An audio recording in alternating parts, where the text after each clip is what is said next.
রমজান শুরু হওয়ার আগের সপ্তাহেও নির্বাচন আয়োজন করা যেতে পারে। সেক্ষেত্রে সেই সময়ের মধ্যে সংস্কার ও বিচার বিষয়ে পর্যাপ্ত অগ্রগতি অর্জন করা প্রয়োজন হবে। জনাব তারেক রহমান প্রধান উপদেষ্টার এই অবস্থানকে স্বাগত জানান এবং দলের পক্ষ থেকে তাকে ধন্যবাদ জ্ঞাপন করেন।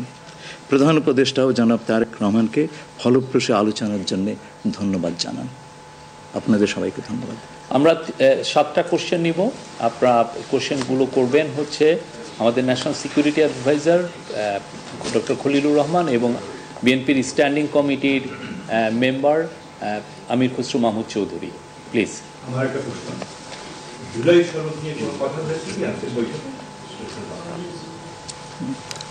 না, জুলাই সনদ নিয়ে তো অলরেডি আলোচনা চলছে দেশে, এবং এই ব্যাপারে আমাদের মধ্যে অলরেডি সিদ্ধান্ত আছে যে ঐক্যমতের ভিত্তিতে জুলাই সনদ হবে, এবং সংস্কারের ব্যাপারেও একই উত্তর আমাকে দিতে হয় যে ঐক্যমতের পরিপ্রেক্ষিতে আমরা সংস্কার এবং জুলাই সনদ দুটাই করব। সকলের ঐক্যমতের পরিপ্রেক্ষিতে সেটা সিদ্ধান্ত নেওয়া হবে, এবং এটা আমি নিশ্চিত এটা খুব কম সময়ের মধ্যে আমরা সেই সিদ্ধান্ত নিতে পারি। উপদেষ্টার কাছে আগামী বছরের রমজানের আগে নির্বাচন আয়োজনের প্রস্তাব করেন। দলের চেয়ারপারসন বেগম খালেদা জিয়াও মনে করেন ওই সময় নির্বাচন অনুষ্ঠিত হলে ভালো হয়। প্রধান উপদেষ্টা বলেন যে তিনি আগামী বছর এপ্রিলের প্রথমার্ধের মধ্যে নির্বাচন অনুষ্ঠানের ঘোষণা দিয়েছেন। সকল প্রস্তুতি সম্পন্ন করা গেলে 2026 সালের রমজান শুরু হওয়ার আগের সপ্তাহেও নির্বাচন আয়োজন করা যেতে পারে। সেক্ষেত্রে সেই সময়ের মধ্যে সংস্কার ও বিচার বিষয়ে পর্যাপ্ত অগ্রগতি অর্জন করা প্রয়োজন হবে। জনাব তারেক রহমান প্রধান উপদেষ্টার এই অবস্থানকে স্বাগত জানান এবং দলের পক্ষ থেকে তাকে ধন্যবাদ জ্ঞাপন করেন। প্রধান উপদেষ্টাও জনাব তারেক রহমানকে ফলপ্রসূ আলোচনার জন্য ধন্যবাদ জানান। আপনাদের সবাইকে ধন্যবাদ। আমরা 7টা কোশ্চেন নিব। আপনারা কোশ্চেনগুলো করবেন হচ্ছে আমাদের national security adviser doctor Khalilur Rahman এবং বিএনপির স্ট্যান্ডিং কমিটির মেম্বার আমির খসরু মাহমুদ চৌধুরী। প্লিজ।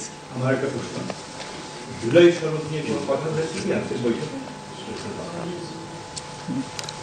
না, জুলাই সনদ নিয়ে তো অলরেডি আলোচনা চলছে দেশে, এবং এই ব্যাপারে আমাদের মধ্যে অলরেডি সিদ্ধান্ত আছে যে ঐক্যমতের ভিত্তিতে জুলাই সনদ হবে, এবং সংস্কারের ব্যাপারেও একই উত্তর আমাকে দিতে হয় যে ঐক্যমতের পরিপ্রেক্ষিতে আমরা সংস্কার এবং জুলাই সনদ দুটাই করব। সকলের ঐক্যমতের পরিপ্রেক্ষিতে সেটা সিদ্ধান্ত নেওয়া হবে, এবং এটা আমি নিশ্চিত এটা খুব কম সময়ের মধ্যে আমরা সেই সিদ্ধান্ত নিতে পারি।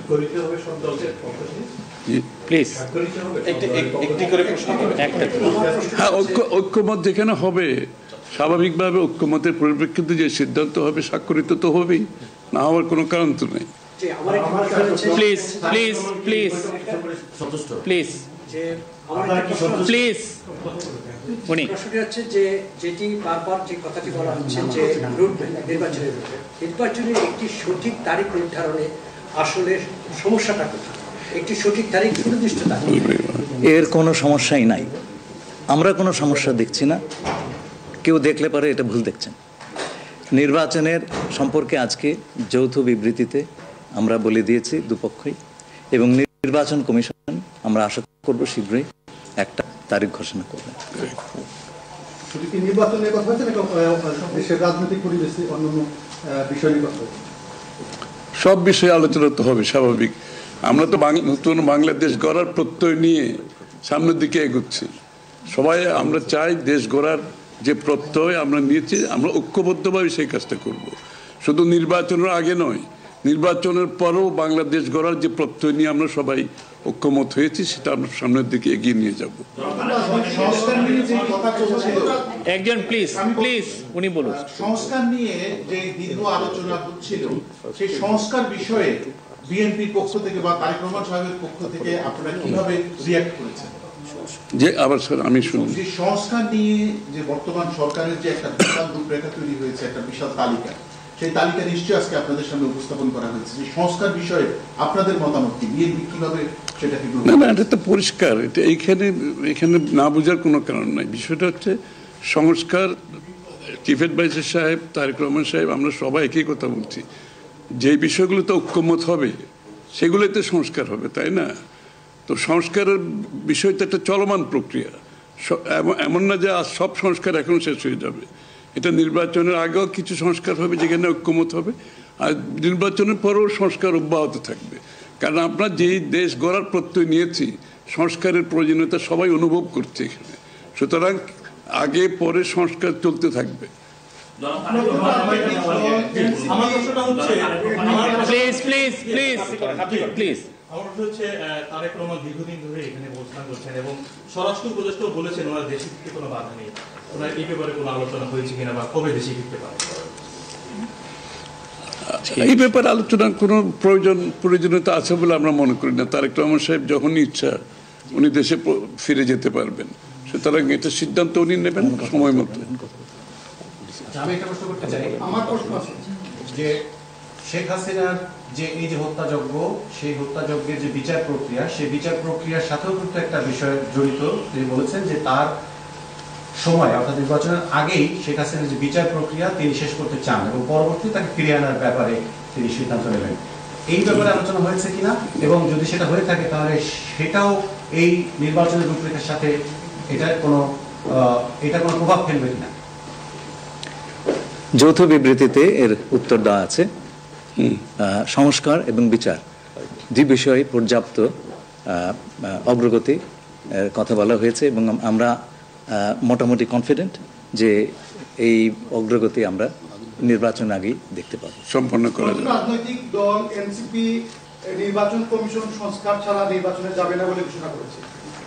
এই বিষয়ে কোনো এই ব্যাপারে এখানে আলোচনার কোনো সুযোগ আছে বলে আমি মনে করি না। এটা স্যার বলেন কি হয়েছে? সকল দলের সম্মতিক্রমে নির্বাচনটা অনুষ্ঠিত হবে। আমরা সেরকমই চাচ্ছি। নির্বাচন কমিশন এই নির্বাচন কমিশনের অধীনে নতুন রাজনৈতিক দল নির্বাচনে যাবে না বলছে, এটা নিয়ে কোনো আলোচনা হচ্ছে? এটা ওনাদেরকে জিজ্ঞেস করেন। এটা যার প্রত্যেকটি দলের নিজস্ব মতামত আছে, তবে আমরা সকলকে নিয়ে নির্বাচনটা করতে চাচ্ছি। আচ্ছা, তাহলে কি আমরা বলতে পারি যে এপ্রিলে যে ঘোষিত যে নির্বাচনের রূপরেখা, তাহলে সেখান থেকে সরকার কিছুটা সরে আসতে চাচ্ছে বা আসবে? যৌথ ঘোষণায় এই বিষয়টি সুস্পষ্টই বলা আছে। আপনারা শুনেছেন, যদি সকল কাজ সময় মতো আমরা করতে পারি এবং বিচার ও সংস্কারের ব্যাপারে পর্যাপ্ত অগ্রগতি হয়, তাহলে নিশ্চয়ই সেটা করা যেতে পারে। এখানে আমি একটু অ্যাড করি যে ইয়ের সাথে, যে মিটিংটা প্রথমে আমাদের দুই সাইডের ডেলিগেশনের সাথে হয়েছে এবং পরবর্তীতে 1-to-1 ওনারা দুজনে দীর্ঘ সময় আলোচনা করেছেন। আপনারা কি সন্তুষ্ট কিনা? নিশ্চয়ই সন্তুষ্ট। শুধু আমরা তো বলছি নির্বাচনের আগে নয়, নির্বাচনের পরও দেশ গড়ার ক্ষেত্রে আমরা সবাই একসাথে কাজ করতে হবে, নতুন বাংলাদেশ করতে হবে। আর সন্তুষ্ট না হলে তো যৌথ ঘোষণা আসবার কথা নয়। এখন যে বিচার প্রক্রিয়া চলছে বিগত সরকারের বিভিন্ন, আপনি একবার কোশ্চেন শেষ করে দেন। প্লিজ। না, আরেকটা লাস্ট কোশ্চেন নিব, লাস্ট